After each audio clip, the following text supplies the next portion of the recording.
Hi, this is Tales of Mountain Creek Ranch. I'm Terri Tucker, and I am in the kitchen of an amazing cook.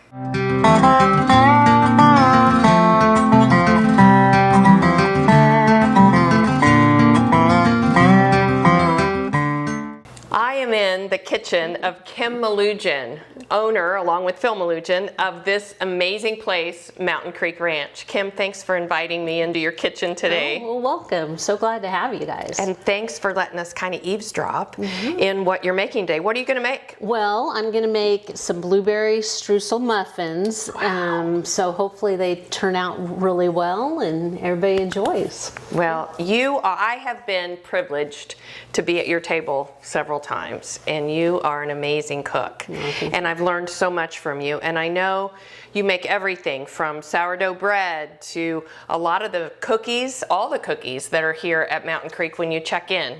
Yes, we do special mountain chunk cookie from Kim. Now, I will say our chef Renee does a lot of the other other pastries and cooking, and certainly the catered meals that are here at the ranch. That's true. When I check in here and I get to my room, there's an amazing little chocolate chunk cookie from Kim. Yep, that's right. And she makes them right here in this amazing kitchen. Yeah. Now, we are in the kitchen of the Melugin's ranch home, which is such an amazing place. And this kitchen produces some incredible gatherings and some family time around the tables.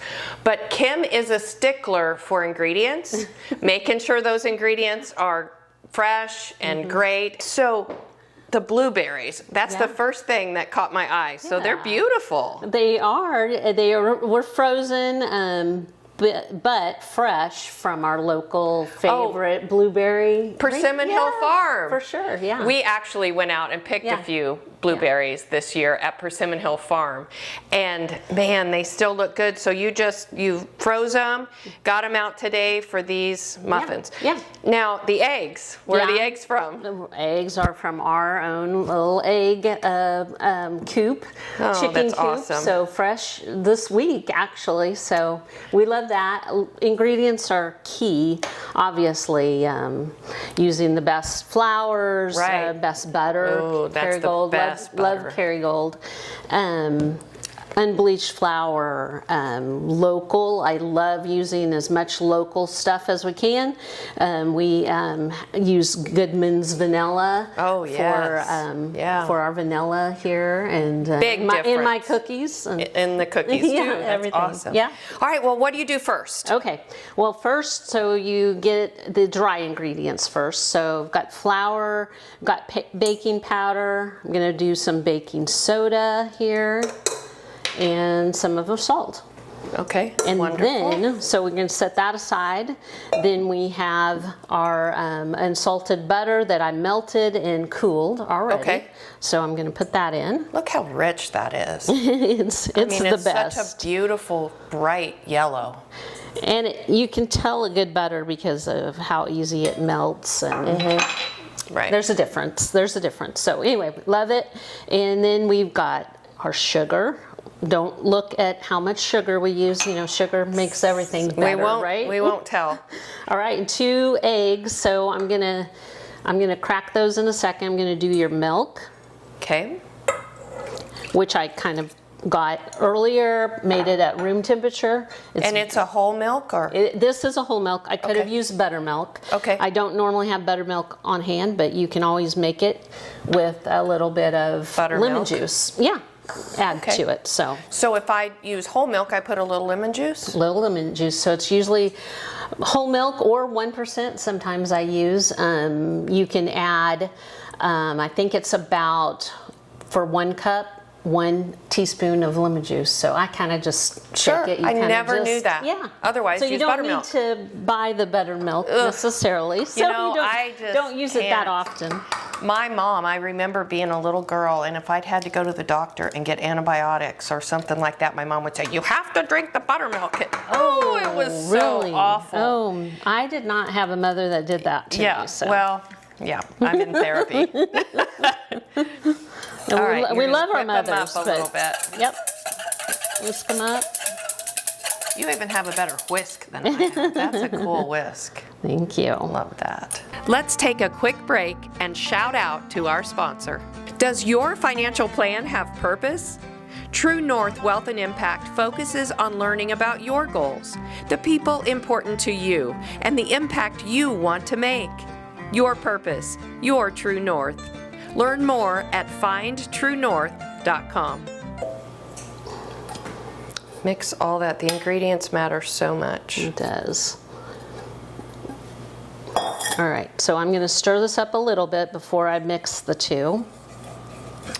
That's good.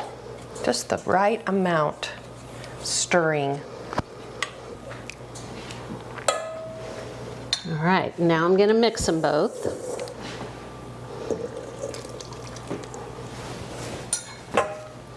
And I could use a hand mixer, but I prefer to just kind of use when I can. Okay. So you've mixed it all up. Yep. So you put your wet and dry together and now you're whisking it. That's right, getting ready for the blueberries. So I'm not a great cook, but I have channeled my grandmother this morning while we're talking. And I remember her saying to me over and over again, don't mix it too much. There's a little magic into how much you mix. So what happens if I mix it too much? Well, chances are that it's going to get a little tough, be too dense, might just not raise. Might not raise right if it's too mixed up. So you've just mixed it just the right amount. Hopefully we've done it just right. Just perfect. That's right. You're getting ready to put these fabulous now we're going to fold Persimmon Hill blueberries. And it's real important from our local Persimmon Hill Farm. And I'm going to, that's probably enough. And I'm going to fold. Wow, that's so it's real awesome. important to fold because you don't want to smash them. Mush the blueberries. So we're going to fold in there. Gonna fold Perfect. I'm channeling my high school home ec class, which they don't do home ec anymore. I know it. I school. just thought about that the other day. That's where I learned to fold. I totally learned to iron, everything. Exactly. Lots of good things. All right, so that's beautiful. Ready there. Now I just got to do my streusel topping. Okay. So that is sugar and a little bit of flour. Just a little. Yeah. And whoops, sorry. It's all right. There we go. And then a little bit of the butter. That good. Oh, this makes it crunchy on top, right? That beautiful. Oh yeah. Crunchy And then top. I'm going to just shake a little bit of my cinnamon in there. Okay. Some of this you can just kind of play with a little bit. Yeah. You can do a little more and a little less. So that's awesome. You kind of just want it so you can literally crumble it. So you can literally just kind of shake it right on there, and it starts taking hold here. This is the yummy stuff. Oh my goodness. And see, I get a little messy when I cut. So when you're in here cooking, the ranch hands and Phil, do they ever peek through the window to see what's coming up for lunch? No, if they do, they would get in a lot of trouble. Get back to work. Now Phil will come in and take a taste test sometimes. A little bit. Yeah. Smack him a little bit with He that. loves it when I'm baking our mountain chunk cookies. So he comes in for just a little bit of that cookie dough. Yep. For sure. All right. So now we are ready to fill the muffin tins. So Kim Melugin has done a great job showing us how to make this blueberry muffin dough. And now, is that dough? Do we call it dough? Mix. Mix? Okay. Yeah. And so we're getting ready to put the mix into the muffin tin. So let's get going. I'm getting hungry. All right. Awesome. Hopefully I can do this fairly neat. Boy, I never do. When I make muffins, I get it all over the tin. So Kim and Phil also have, how many grandbabies do you have? We have 7. 7 grandchildren that all come down here to the ranch. Yeah. And look at grandma's cooking and go, hey, where are those muffins? Where are those cookies? You kind of have a reputation.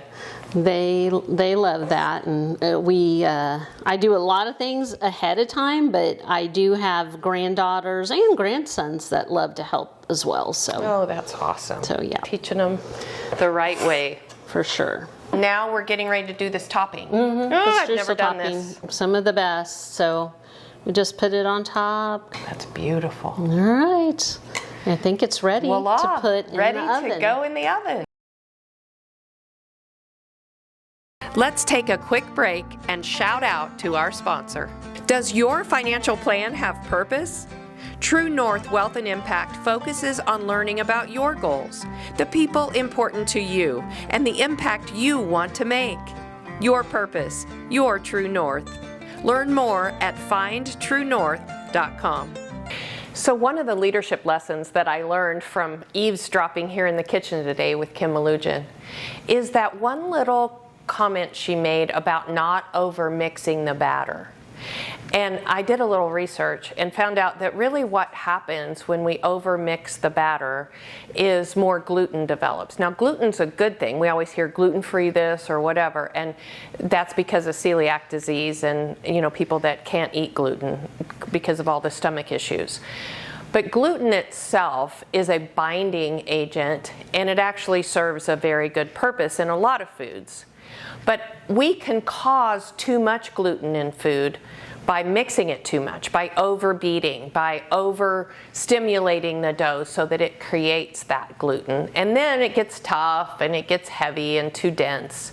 And so I thought about that, and I thought, that same kind of leadership lesson comes through, again, lessons we learn here at the ranch all the time, that leaders sometimes stir too much. That leaders can get too involved in their cultures, can mix it up too much, and by putting themselves into the culture too much. And when a leader has to be engaged in every single way and stirring all the time and messing in the culture all the time, we can actually develop a domineering culture, or what's called domination culture, which is where the leader is the dominant force in that culture. And when we have a domination culture, what happens is innovation just stops. Because why? We look at that head guy or girl and go, well, what do you want? What do you want me to do? The second point is we begin to manage up the organization. Instead of flipping our org chart and working for our customer, we tend to look at what the boss wants. We tend to look up and say, what do I need to do to manage up so that I continue to keep my job? And consequently, the third point that happens when we overmix our cultures is we get fear. Fear begins to grow in the culture, and we begin to think, is the boss mad at me? Is the boss happy with me? I'm afraid I didn't do a good enough job. I have to go look at them and see, did I do something right? So those 3 points are the points that happen when the leader gets too much in his culture. Now, we often hear that you should have engaged leadership. Of course. But it's just like the 3 little bears. When one was too hot, one was too cold, but this porridge was just right. It's a just right amount of leadership, a just right amount of stirring that needs to happen on the leader's part in order to have a true healthy culture. And this was a great little point when I was doing my research, a great little point that came through loud and clear. And my coach used to say it all the time to me. The leader is engaged by giving us the foundational elements for success, like vision casting, accountability, reward and recognition, learning and development. But the leader doesn't have to be involved in all the social aspects of every culture. Every now and then, dipping your toe in there, having some fun, playing with them. But that play and that fun and that social engagement that happens, the leader doesn't have to be present 100% of the time for all of that. That's probably a little too much stirring. All right, I think they're ready. Yeah. Oh, what do you think? All right, here we go. First bite. All right. What do you think? They pass? Oh my goodness, that crumble top is amazing. It's awesome. Very good. Kim, thank you so much for letting us come into your kitchen. Thank you. So glad you guys came. I loved it. Come back and see us. We will, again and again. And you come to the ranch and meet Kim and the whole team here at Mountain Creek Ranch. Thank you for joining us for this Tales of Mountain Creek Ranch. Subscribe to our YouTube channel. We'd love to see you every week. Thank you so much.